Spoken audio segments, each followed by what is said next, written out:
Mau. Mau. Kalau pada saya mengikat DPR ini. DPR ini partai tempat lantai. Sudah. Bismillahirrahmanirrahim. Assalamualaikum warahmatullahi wabarakatuh. Alhamdulillahirrabbilalamin. Wassalatu wassalamu ala sayyidina Muhammadin wa ala alihi washabihi ajma'in. Kita patut bersyukur pada kesempatan yang berbahagia ini. Kita kembali berjumpa di dalam video pembelajaran pertemuan yang ke-10 dengan tema atau judul pola pengambilan keputusan.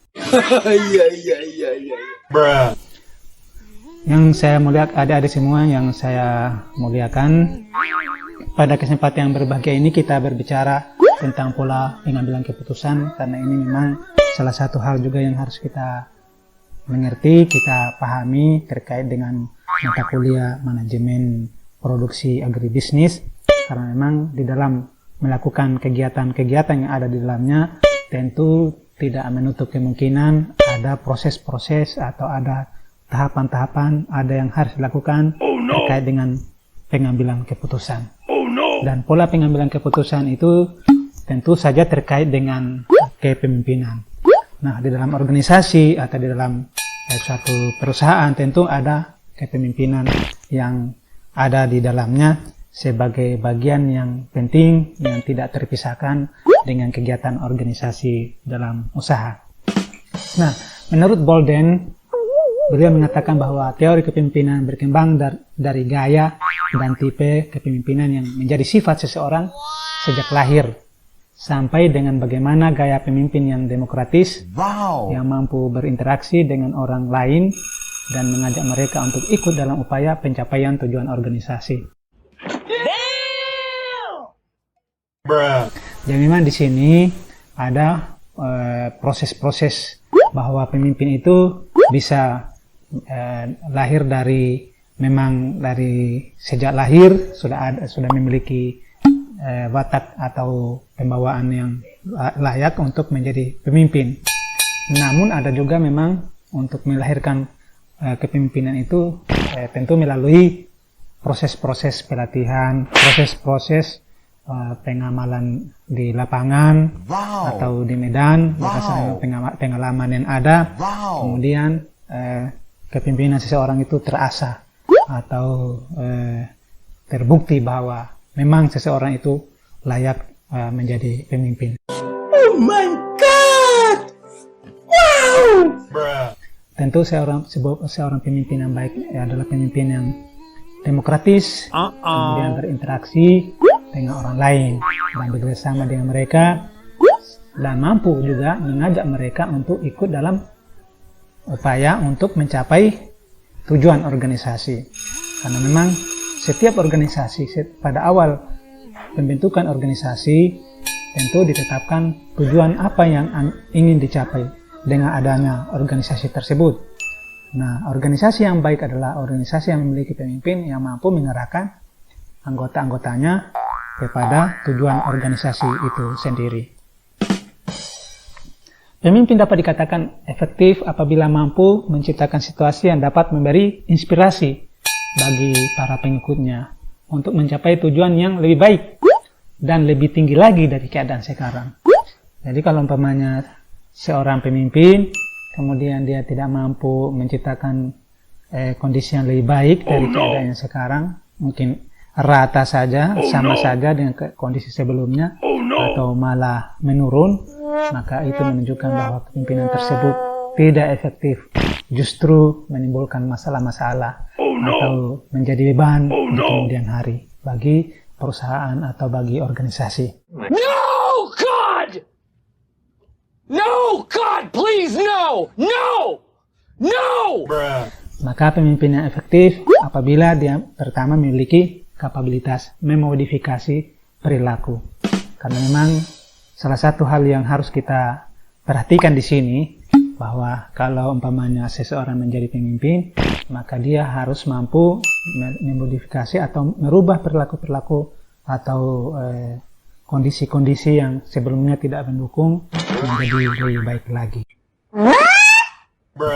Jadi perilaku-perilaku misalnya kurang disiplin, kurang menghargai pekerjaan, atau perilaku-perilaku yang misalnya yang bisa justru memberikan beban yang berat, maka harus dirubah sehingga perilaku-perilaku yang ada itu bisa justru produktif. Kemudian yang kedua, memahami dan memberi motivasi. Tentu kita berinteraksi antara satu dengan yang lain.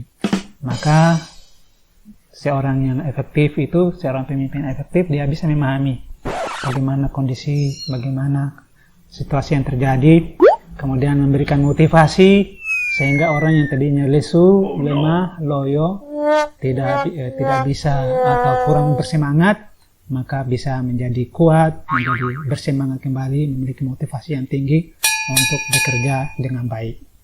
Kemudian memahami bagaimana persepsi dirubah atau diproses.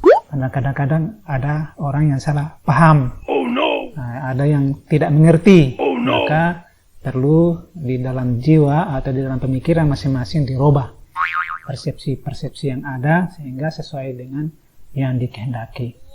Kalau terjadi kesalahan persepsi terus, maka akan terjadi kemandekan, bisa-bisa merugikan. Kamu pikir negara ini utang, siapa yang mau bayar? Kamu? Kemudian mampu membentuk komunikasi yang efektif.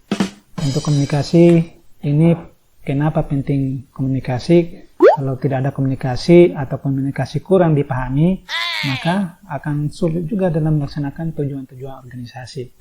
Apa yang disampaikan oleh pimpinan atau pemimpin lain yang dipahami oleh anggota, maka tidak akan bisa, akan kesulitan di dalam menyeimbangkan tujuan-tujuan yang telah ditetapkan oleh organisasi. Sombong amat. Makanya komunikasi itu harus bagus. Lanjut, apa yang menjadi inti pengambilan keputusan? Intinya adalah bahwa di dalam proses pengambilan keputusan itu di depan kita itu ada berbagai macam alternatif yang ada, sehingga perlu mengambil sikap atau perlu membuat pertimbangan-pertimbangan sedemikian rupa sehingga dari alternatif yang tersedia tersebut diambil yang terbaik, keputusan yang terbaik, memilih yang terbaik. Dan ini adalah merupakan terkait tujuan atau fungsi dari manajemen, sehingga manajemen yang ada itu mampu memilih yang terbaik di antara berbagai macam alternatif yang tersedia. Ngopi, ngopi. Ngopi. Nah, ini memang harus kita miliki dan harus kita mampu melewati proses-proses yang bisa dikatakan bahwa cukup baik untuk mengambil sebuah alternatif. Dan di sini ada tahapan-tahapan pengambilan keputusan. Tahap pertama adalah identifikasi. Dari identifikasi yang ada, misalnya permasalahannya seperti apa, kemudian dari permasalahan atau penyakitnya apa, kemudian dari permasalahan itu harus lengkap, jelas, dan seterusnya. Ibaratnya seperti dokter, kalau mau mengobati suatu penyakit harus dia diagnosa dulu, apakah penyakitnya seperti apa, sehingga begitu jelas, lengkap, maka dia akan memberikan obat yang tepat. Nah, kalau salah diagnosis, bisa malah nanti bisa menimbulkan masalah kalau diberikan obat yang kurang benar atau tidak tepat, malah menambah penyakit. Kemudian yang berikutnya, tahap yang kedua adalah pengembangan. Maka dilakukanlah proses pencarian bagaimana solusinya, bagaimana data-data yang ada itu, kemudian mendesain setiap permasalahan yang ada sedemikian rupa sehingga bisa dipahami, kemudian dikembangkan sedemikian rupa. Lalu diseleksi. Yang ketiga diseleksi, dinilai bahwa dari yang ada pilihan-pilihan yang ada dan seterusnya masalah-masalah yang ada, di mana kira-kira pilihan tersebut yang memiliki misalnya bobot yang lebih besar yang akan dipilih atau yang lebih baik. Kemudian dianalisis bahwa kalau memilih yang ini begini, dampaknya begini, manfaatnya begini, yang akan terjadi pada masa yang akan datang. Setelah itu maka penawaran otorisasi, artinya siapa yang akan punya otorisasi untuk menetapkan, kemudian melaksanakan, menjadi keputusan bersama untuk dilaksanakan. Selanjutnya, tentu dalam proses itu ada tujuan dalam pengambilan keputusan, yaitu bahwa tujuan yang baik adalah keputusan yang baik. Kemudian keputusan juga itu harus rasional atau masuk di akal, sehingga orang bisa menerimanya, bisa memahaminya kalau dia rasional. Kemudian harus didukung oleh data yang valid, datanya berasal dari sumber yang jelas. Nah, kalau keputusan diambil atau berasal dari data yang tidak valid, atau ada laporan yang berbeda antara satu dan yang lain, maka harus diteliti lebih dulu, lebih lanjut. Mana kira-kira laporan anak buah atau laporan yang disampaikan oleh pembantu, apakah valid atau tidak. Kalau tidak, maka salah nanti dalam mengambil keputusan.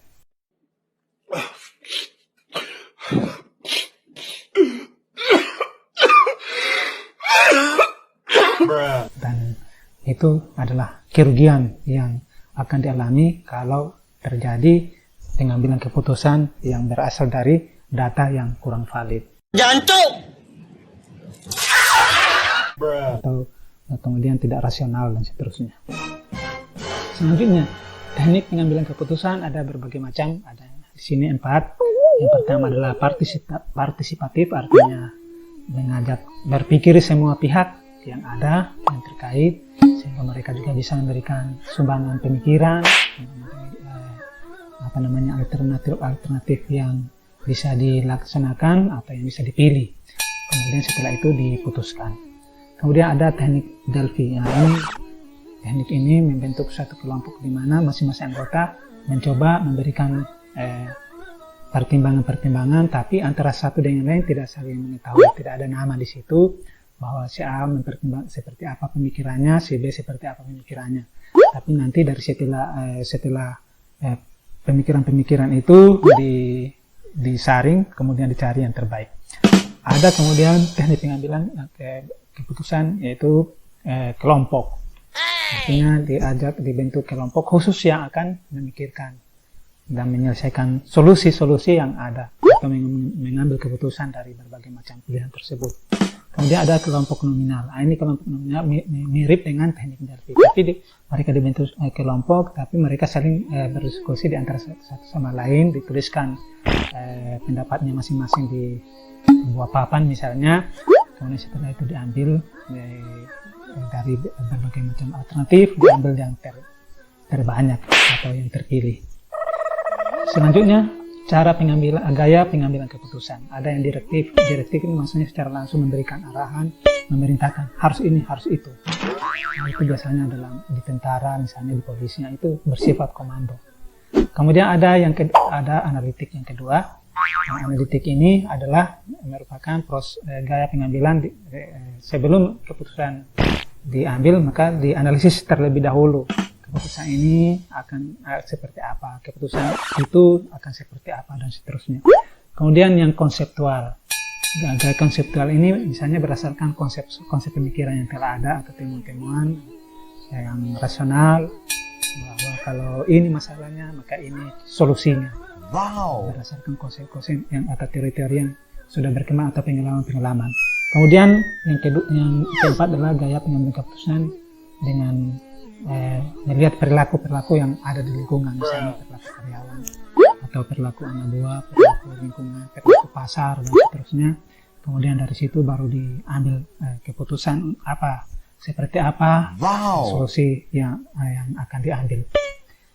Barangkali ini saja pertemuan kita pada kesempatan yang berbahagia ini, dan kalau mau mengetahui lebih banyak hal, tentu silakan bisa belajar sendiri, karena kebetulan zaman sekarang ini adalah zamannya di mana informasi serba terbuka, tinggal kita mau atau tidak. Kalau kita mau, maka kita akan bisa mempelajarinya. Kalau kita tidak mau, ya tentu kita tidak akan dapatkan informasi yang baik. Barangkali ini saja. Terima kasih. Mohon maaf atas segala kekurangan. Wassalamualaikum warahmatullahi wabarakatuh.